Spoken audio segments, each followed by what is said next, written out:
नमस्कार, फ्रंटलाइन 24 में आप सबों का स्वागत है। मैं मनोहर आनंद झा। अभी हमारी टीम पहुंची हुई है बिस्फी प्रखंड के जफरा पंचायत, जहां पर मुखिया पद की प्रत्याशी कविता देवी जी और उनके पति रविंद्र यादव जी हम लोग के बीच मौजूद हैं। आइए करते हैं चुनावी चर्चा। सर्वप्रथम आपका फ्रंटलाइन 24 में स्वागत है। मैं ग्राम पंचायत जफरा के तमाम मतदाताओं को पहले प्रणाम करता हूं, निवेदन करता हूं। आप पहली बार मुखिया पद के प्रत्याशी होने जा रहे हैं, क्या सोच क्या विचार के साथ आप जनता के बीच जा रहे हैं? सबसे पहले लगभग जो हम लोग का जो पंचायती राज व्यवस्था है देश लेवल में या ग्राम लेवल में, उसका पूर्ण रूप से संचालन नहीं हो पा रहा है। कई चुनाव को हम लोग देखे हैं, बहुत सारे मुखिया प्रत्याशी यहाँ पर जीते हैं और उसका सर्कुलर क्या है, नियम क्या है, वो भी बहुत सारे मुखिया को नहीं रहा है। सरकार जो पैसा पंचायत को देती है उसका कार्यान्वयन जो होता है वो सही ढंग से नहीं हो पा रहा है। कहीं नाली जहां बनना चाहिए वहां नहीं बन पाया है, कहीं सड़क बनना चाहिए वहां नहीं बन पाया है। टोल मोहल्ले के दायरा में सीमित करके, कास्टवादी व्यवस्था को सीमित करके पंचायत के काम काज को संचालित किया जाता है। दोस्त यार में बांट करके पंचायत के काम को संचालित किया जा रहा है। और शिक्षा का जो हम लोग के यहाँ व्यवस्था है उस पर पंचायत के द्वारा या पंचायत के जो ग्रामीण व्यवस्था है उसके द्वारा उस पर कोई ध्यान नहीं दिया गया है। जब पंचायत का प्रतिनिधि लोग इस पर ध्यान नहीं देंगे तो आम जनता को बहुत सारा चीज़ का ज्ञान भी नहीं होता है। हम चाहते हैं कि हम लोग के पंचायत में जो शिक्षण संस्थान है वो व्यवस्थित रूप से चले। रोड सड़क का जहाँ ज़्यादा ज़रूरत हो, दुर्भावना से हट करके, जाति पात से हट करके हम लोग के पंचायत में 8-10 मोहल्ले हैं। बेलौजा है, मुकद्दमपुर है, जफरा है, तेघरा है, रामनगर है और छोटा मोटा एक आध टोल और भी है। कई जगह हमने देखा है, आज नुनिया टोल है, बेलौजा में ब्राह्मण टोल है, मुसर टोली है। कई जगह सड़कों का निर्माण सही ढंग से संचालित नहीं किया गया है।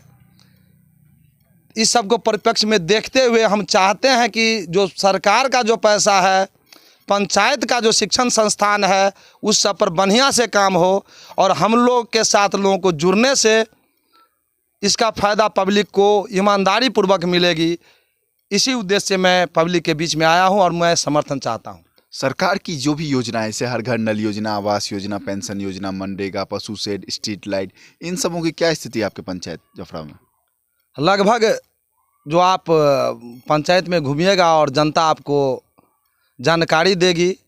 मैं एक प्रत्याशी के रूप में जो पिछले जो मुखिया जी रहे हैं उनके प्रति मैं अपना कमेंट उस ढंग का नहीं देना पसंद करूंगा।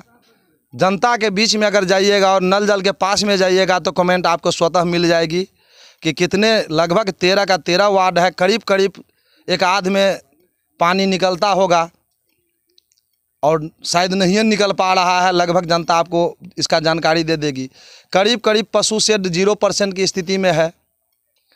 वृद्धा पेंशन या राशन कार्ड, शौचालय और व्यक्तिगत रूप से जनता इसका मार्किंग बहुत कमज़ोर करने जा रही है। इसी के तहत जो हमारे मुखिया जी वर्तमान में हैं उनका परिस्थिति थोड़ा ज़्यादा कमज़ोर है और हम लोग इसी कारण से मजबूत होते जा रहे हैं क्योंकि उनका ज़्यादा से ज़्यादा विरोधी पंचायत में बना हुआ है।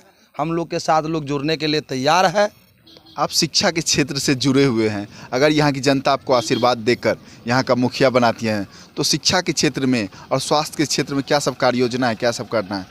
देखिए, शिक्षा का और स्वास्थ्य का जो भी सर्कुलर तय करती है वह बिहार सरकार तय करती है। व्यक्तिगत रूप से पंचायत का कोई इसमें हस्तक्षेप नहीं होता है।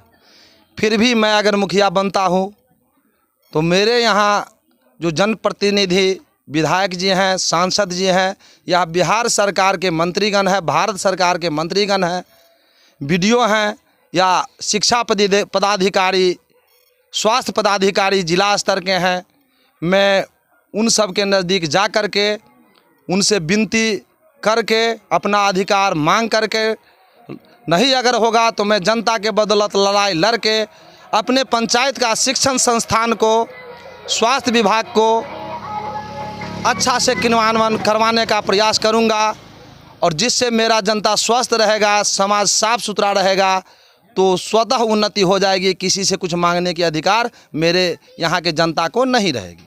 आपने शिक्षा में भी LLB दिया है, कानून को आप जानते हैं, तो अगर आप जीत के आते हैं तो कितना फ़ायदा यहाँ की जनता को होने वाला है? देखिए, मुखिया का पद तो सीधा सीधी ज़्यादा से ज़्यादा विकास का जुड़ा हुआ है।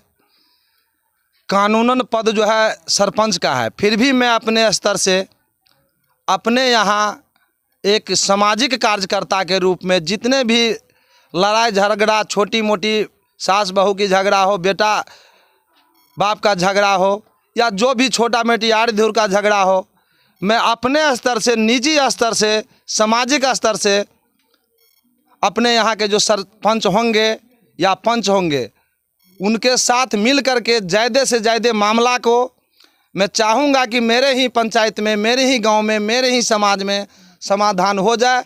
न्यायालय में कम से कम मामला हमारे यहाँ का पहुँचे, जिससे कि मेरे पंचायत का नाम बिहार देश लेवल में अच्छा होगा, और इससे मेरा पंचायत का पैसा जो केस फौजदारी में जाता है, फौजदारी मामला में जाता है, नहीं जाएगा। मेरे जनता के बीच में पैसा रहेगा और मेरा जनता उसको शिक्षा में, स्वास्थ्य में खर्चा करेगी और अपना विकास स्वतः करेगी। अगर आप जीत के आते हैं तो युवाओं के लिए, युवा जो आजकल इधर से उधर व्यसन का शिकार हो रहे हैं, इधर से उधर घूमते रहते हैं बेरोजगारी के कारण, तो युवाओं और महिलाओं सब के लिए आपके पास कोई कार्य योजना है? देखिए, सबसे पहले है कि मोटिवेशन युवाओं को चाहिए।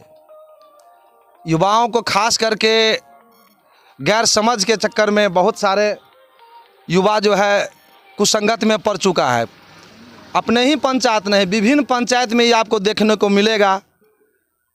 जो दुर्व्यसन है, खास करके सिगरेट है, गांजा है, भांग है, दारू है, इस सब के प्रति बहुत सारे लोग अपने निजी स्वार्थ के लिए, इलेक्शन में तो और ज़्यादा इसका यूज हो रहा है, तो मैं क्या कहूँ, किसका नाम लूँ, किसका नाम नहीं लूँ, कहना तो बहुत भारी पड़ता है, क्योंकि पब्लिक के फ्रंट पर बोलना तो बहुत साहस की ज़्यादा ज़रूरत पड़ती है। और मैं साहस के साथ कहता हूँ कि मैं लाइफ में दारू को छुआ तक नहीं, पीते हुए शायद एक आध किसी को धोखा से देख लिया हूँ। इस पर मैं अपने स्तर से पब्लिक को मोटिवेशन करके, पब्लिक के गार्जियन को मोटिवेशन करके, बच्चे को मोटिवेशन करके, मेरा एक सम्मान है, पब्लिक के बीच में क्रेज है। मैं एक शिक्षण संस्थान Green Hill international public school का डायरेक्टर हूँ। इसके तहत मेरा सम्मान इलाका में किसी भी आदमी से संभवतः रिस्पेक्ट ज़्यादा है।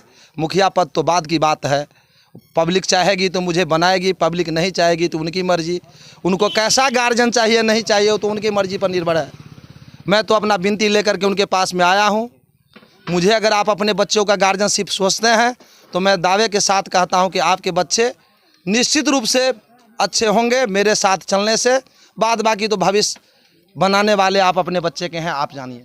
अंत में आप अपने मतदाता मालिकों से क्या अपील करेंगे जिनसे कि वो आपको वोट करें और आपका चुनाव चिन्ह क्या है? मैं मतदाता मालिक से विनती और निवेदन करता हूं कि बहुत दिनों से, कई इलेक्शन से आपने मुखिया प्रत्याशी, मुखिया कैंडिडेट को वोट दिया है, कई आदमी पद पर आए भी हैं। इन कैंडिडेट से मैं अगर योग्य लगूं, मेरे पिछले कार्यक्रम हो या आगे का कार्यक्रम हो, अगर उस पर विश्वास आपको हो तो आप मेरी जो पत्नी कैंडिडेट हैं श्रीमती कविता देवी, जो ISC हैं, उनको आप लोग अपना बहुमूल्य वोट दीजिए। मैं और मेरी पत्नी जो पंचायत में कमी रही है उस कमी को दूर करने का मैं प्रयास करूंगा, और निश्चित रूप से इसका फ़ायदा आपके पंचायत को मिलेगा। जय बिहार, जय जफरा पंचायत के निवासी। तो ये थे रविंद्र यादव जी, जो कि पढ़े लिखे हैं और एक स्कूल, निजी स्कूल के डायरेक्टर भी हैं, और ये चाहते हैं कि यहाँ की जनता इन पर विश्वास करके इनको वोट करे, ताकि ये इस पंचायत को एक पढ़ा लिखा, शिक्षित, सुव्यवस्थित गार्जियन मिल सके, जो कि एक पंचायत को बांध के रख सके और पंचायत की जितनी भी योजनाएं सरकार की आती है सभी को धरातल पर लाने का काम करे और निस्वार्थ भावना से सेवा दें।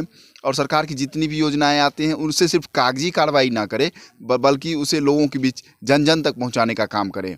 बने रहिए हमारे साथ फ्रंटलाइन 24। धन्यवाद।